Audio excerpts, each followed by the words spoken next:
I'd like to welcome everybody, starting with Namaskar, starting with Sam Pitroda ji, Aarti Krishna ji, Mohinder Singh ji, George Abraham ji, Pradeep Samla ji, Bhullar ji, Gurdev Haier ji, leaders on the dais, and dear members of IOC, ladies and gentlemen, I'd like to welcome all of you here and wish you happy Onam and happy Ganesh Chaturthi.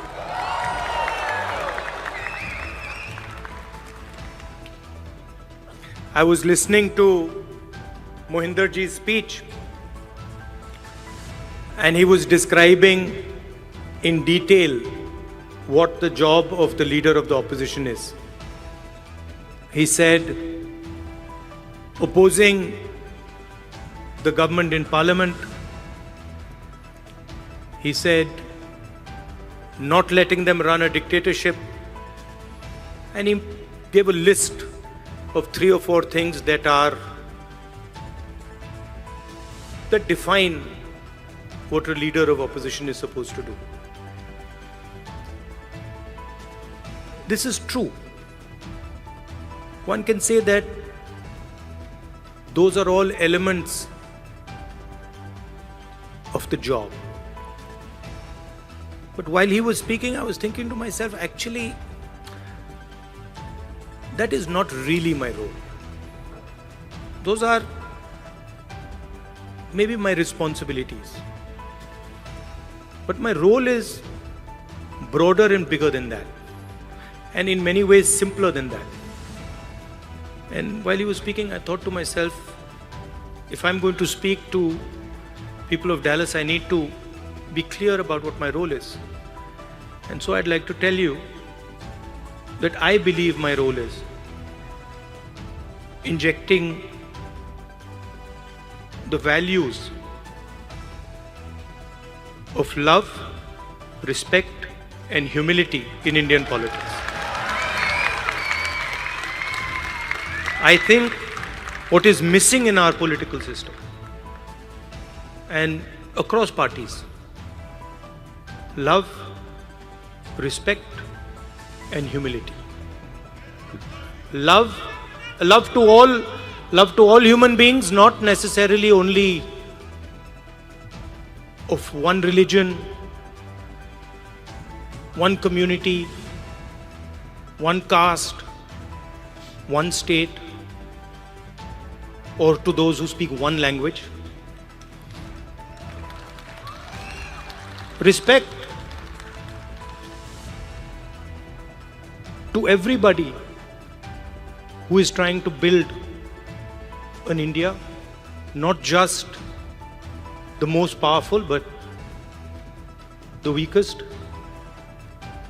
And humility, not in others, but in oneself. So I think that is how I see my role. And if you were to ask me 5 years from now, do you consider yourself successful? I would look at these 3 things. I would say, have I helped bring the idea of love into the forefront of Indian politics? Have I helped make politicians and others, and myself in particular, more humble? Have I increased the respect that people have, that Indian people have with each other? Those would be the values that I would be thinking about. Of course, what Mohinder ji said would also form part of my work. Now, we started here with the Indian national anthem. And while the national anthem was playing, I was thinking to myself that this song mentions all our states, and it mentions them all equally. It does not start by saying this state is the best and this state is the second best and this state is the third best. The song basically describes India as a union of states. Very much like the United States. So often people say, oh, we share the fact that we are the two biggest democracies. But we share another very important fact, that we are both union of states. The United States, whose national anthem we also played,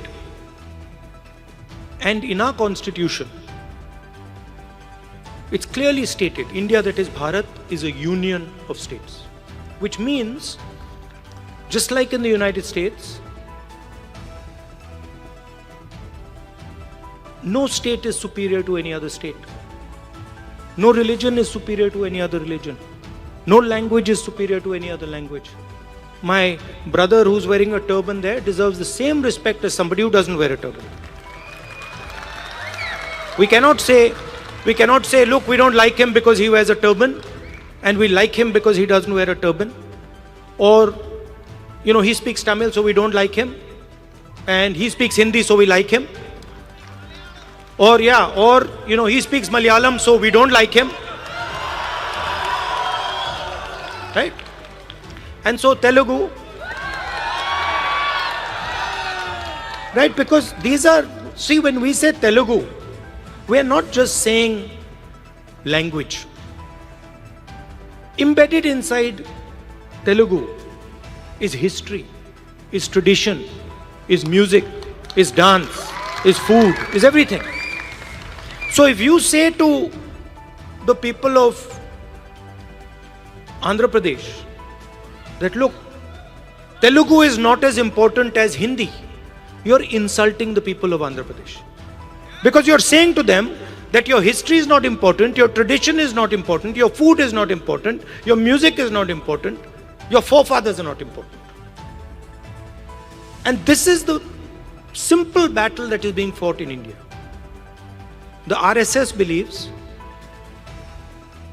that India is one idea. And we believe that India is a multiplicity of ideas. And we believe, by the way, very much like the United States, we believe that everybody should be allowed to participate. We believe that everybody should be allowed to dream. Everybody should be given space, regardless of their caste, language, religion, tradition, history. This is the fight. And the fight was crystallized in the election, when millions of people in India clearly understood that the Prime Minister of India is attacking the Constitution of India. Because what I am saying to you, union of states, respect to languages, respect to religions, respect to traditions, respect to castes, this is all in the Constitution.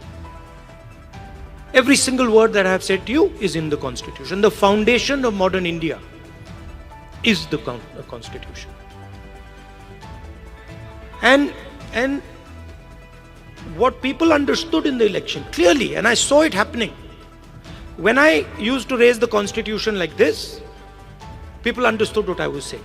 They were saying that the BJP is attacking our tradition, attacking our language, attacking our states, attacking our histories.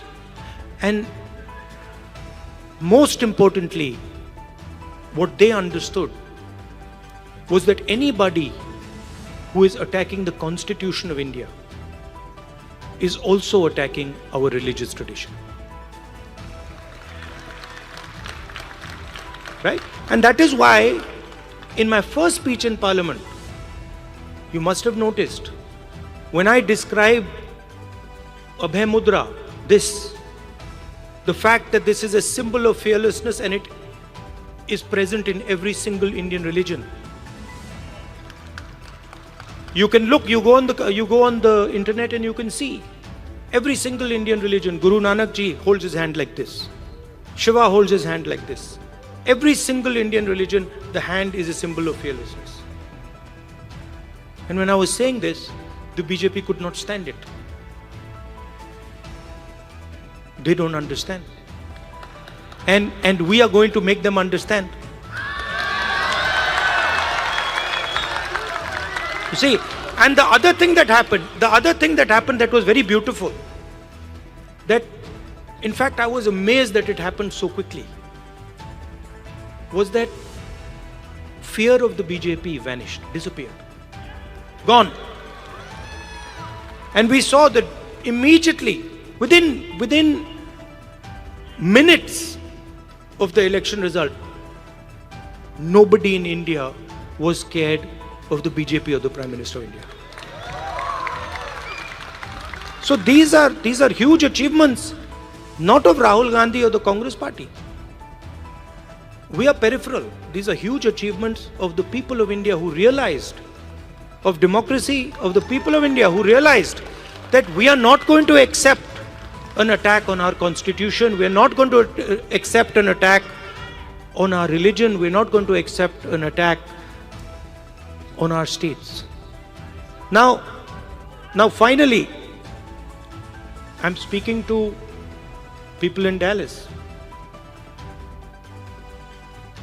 And who are you? You are people who have come from India.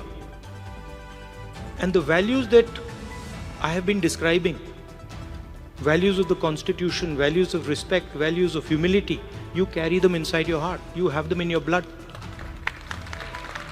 So when you came to this country, you did not come with arrogance.